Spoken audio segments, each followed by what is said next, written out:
Oh, this is fucking weird. You're listening to Diminishing Returns, the podcast about sequels, prequels, spin-offs, and reboots. I'm Chris Scott, and I'm recording this on my phone. I've been on holiday, my flat's been flooded, I'm staying back at home with my mum and dad while this happens. Our schedule is, let me be clear, fucked, okay? That's why you've not been getting your regular episodes. Everything has gone a little bit tits up. So, Alan has recorded some news, some recommendations, and I'm here to just introduce this from a separate location. Think of me as the crypt keeper of the Diminishing Returns podcast. I'm like a crypt keeper who moisturises and has wonderful skin. So, with no further ado, let's have Alan talk about some, I don't know, fucking nerdy film shit. So, how do pod people? This is a very special episode, not like when Rose nearly got HIV on the Golden Girls or Zamo's heroin addiction on Grange Hill, but because it's just me. As we previously mentioned, Chris was busy living the high life on the high seas, but we need content, so you're getting this in-betweeny sort of bonus. As I sit here today, there's a breaking story that Sony Pictures and Disney are at loggerheads over the future of Spider-Man films, which means Marvel will no longer be in charge of production of any future Spider-Man movies. This comes hot on the heels of the news that Spider-Man Far From Home has just become Sony's highest grossing movie of all time. They now feel they hold all the cards, and as a result don't need to fork over any more of that sweet box office cheddar to Disney. Sony have now released a rare public statement to spin the backlash, saying Disney had mischaracterised the situation. They claim that Disney took the decision to no longer allow Kevin Feige to act as lead producer on the next two Spider-Man films, which Tom Holland has already signed on for. Sony also have sequels in the works for the amazing Spider-Man Into the Spider-Verse and Venom, which somehow was a giant hit. It seems unlikely Marvel and Feige would want to walk away so easily from Spidey, but Sony clearly feel they can continue to create their own Spider franchise. So expect to have to watch Uncle Ben die all over again as links to the MCU are severed. But stay tuned for future developments.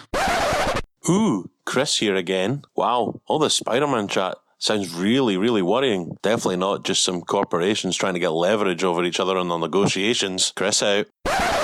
At this point, interesting to note that in the 1990s, Michael Jackson, the then king of pop and co-owner of Sony Music ATV at that time, tried to buy Marvel films before they became the omnipresent powerhouse that they are today. According to Stan Lee, Jackson was interested in buying Marvel films, but with a particular caveat that MJ wanted to play Spider-Man. Think of the world that we could be living in, where Michael Jackson and not Kevin Feige was the chief of Marvel films. Now a game. Scotland's favourite son and action star with a face like a punching bag, Gerard Butler was on the red carpet for the premiere of Angel Has Fallen. He had this to say. I'm pretty tough, but yeah, I've also put my body through it, so... You know, maybe there's new directions, new avenues, but I love making action movies, and I love also this one especially. Now the rules of the competition. We have a big prize for anyone that can identify Gerard's accent. So once again... We never knew we were going to make it past the first movie. Now we're on the third, and I think they're getting better. I mean, this movie, I'm so proud of it, you know, and it works, this movie, on so many more levels than the other ones have worked. So, yeah, I think it's pretty kick-ass. Answers on Twitter @DiminishingPod. What's Gerard's accent? And I think they're getting better. I mean, this movie, I'm so proud of it. Now to recommendations. This summer saw the release of Season 4 of Veronica Mars on Hulu. That show began life in the early 2000s, doing for teenage private investigators what Josh Whedon did for high school vampire slayers with Buffy. It starred Kristen Bell as a quip-laden Philip Marlowe type, gumshoeing around a southern California town of Neptune, and over those 3 seasons, Veronica tracked down bail jumpers, murderers, broke up a dog-napping ring, stopped a slut-shaming website, and tackled issues not normally dealt with on teen shows. Gender politics, class division, sexual abuse and assault, all the while keeping things very entertaining, thanks to great writing and a charismatic cast. I spent my first 19 years trying to escape my hometown. Made it out. Then after a decade away,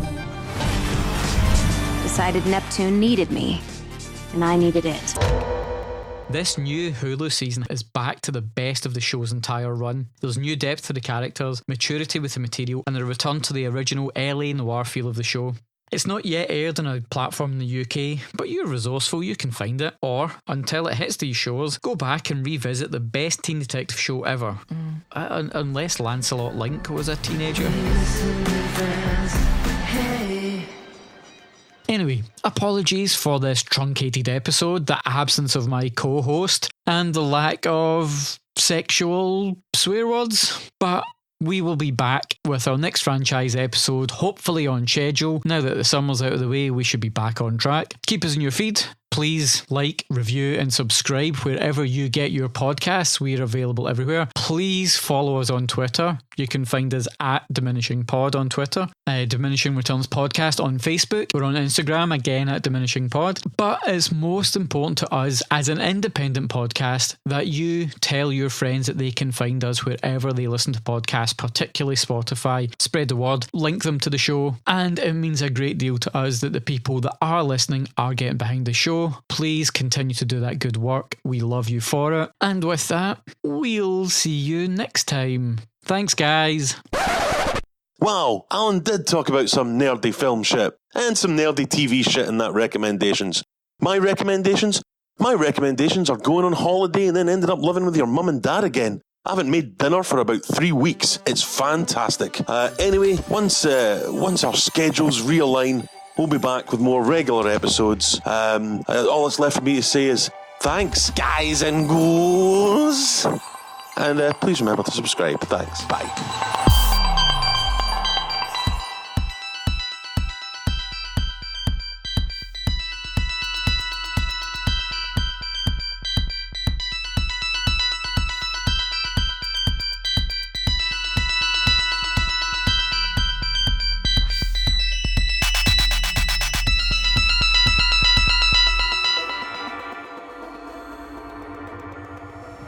I'm pretty tough, but yeah, I've also put my body through it. So, maybe there's new directions, new avenues. But I love making action movies, and I love also this one especially. We never knew we were going to make it past the first movie. Now we're on the third, and I think they're getting better. I mean, this movie, I'm so proud of it, and it works, this movie, on so many more levels than the other ones have worked. So, yeah, I think it's pretty kick-ass.